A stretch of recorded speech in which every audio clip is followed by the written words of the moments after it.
नमस्कार शेतकरी बंधूंनो, मी विजय कुमार तासगाव यश ॲग्रोलॅब पुन्हा एकदा आपल्या सगळ्यांचं कमीत कमी खर्चात दर्जेदार उत्पादन काढण्यासाठी जो संवाद आहे त्या संवादात स्वागत करतो. बागायतदार बंधूंनो, आपण डाळिंब या विषयावर संवाद चालू केला आहे. माझी विनंती आहे की जास्तीत जास्त हा संवाद जास्तीत जास्त बागायतदारांपर्यंत डाळिंब बागायतदारांपर्यंत शेअर करा. डाळिंबाच्या आंबेबहार आपण आता काम चालू करतोय. त्याच्या अगोदर पाठिंबाच्या व्हिडिओमध्ये आपण बोललो त्या पद्धतीनं पाणी नियोजन केलं. त्याच्या अगोदर बागेला जो खताचा डोस टाकायचा त्याच्यात झाडाला किमान 10 ते 15 किलो शेणखत टाकून घ्या. माती, पाणी कंपल्सरी तपासून घेऊन खताचा डोस एक तयार करा.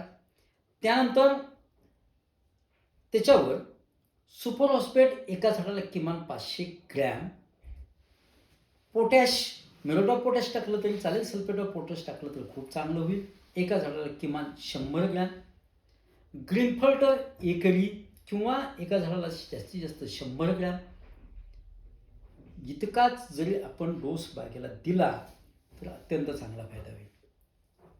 त्यानंतर खतं दिल्यानंतर बागेला एक 2-3 दिवस 1 तास, 1.5 तास, 2 तास पाणी द्यायचं आहे आणि त्यानंतर मात्र बागेला हलकं रान असेल तर किमान 30 ते 35 दिवस आणि भारी जर रान असेल तर किमान 40 ते 45 दिवस कोणतंही खत, कोणतंही पाणी बागेला द्यायचं नाही. ध्यानात घ्या, डाळिंब बागेची पानगळ निसर्गतः व्हायला पाहिजे, इथेनॉल मारून नव्हे. किमान 50 ते 60% निसर्गतः पानगळ पाण्याच्या ताणामुळे व्हायला पाहिजे. ह्याच काळात जर शूट निघत असतील तर ते शूट काढून घ्या. ह्याच काळात मॅजिक स्प्रेच्या फवारण्या करा. मॅजिक स्प्रे म्हणजे 100 लिटर पाणी, 50 ग्रॅम बोलचूट, 100 gram blue copper, 200 gram M45, गरज असेल तर एखादं कीटकनाशक द्या. ह्याच्यात जर ग्रीन कॉम्बी 100 लिटर पाण्याला 200 ग्रॅम टाकली तर त्याचा अजून कळी निघण्यासाठी चांगला फायदा होईल. पण कमीत कमी खर्चात दर्जेदार उत्पादन काढण्यासाठी नेमका प्रयत्न करा.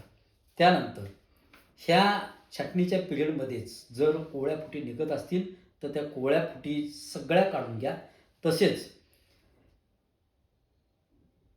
ज्या ज्या नवीन हिरव्या फुटी निघत आहेत त्या काढून घ्या. बागेत कुठलीही नवीन फूट वाढता कामा नये आणि 50 ते 60 ते 70% नैसर्गिक पानगळ झाल्यानंतर मगच आपण इथेनॉलची फवारणी करायची. ती कशी करायची, काय करायची ह्या विषयावर आपण वेगळ्या व्हिडिओमध्ये नक्की संवाद साधण्याचा प्रयत्न करूया. पण कमीत कमी खर्चात दर्जेदार उत्पादन काढण्याचा प्रयत्न करा. धन्यवाद.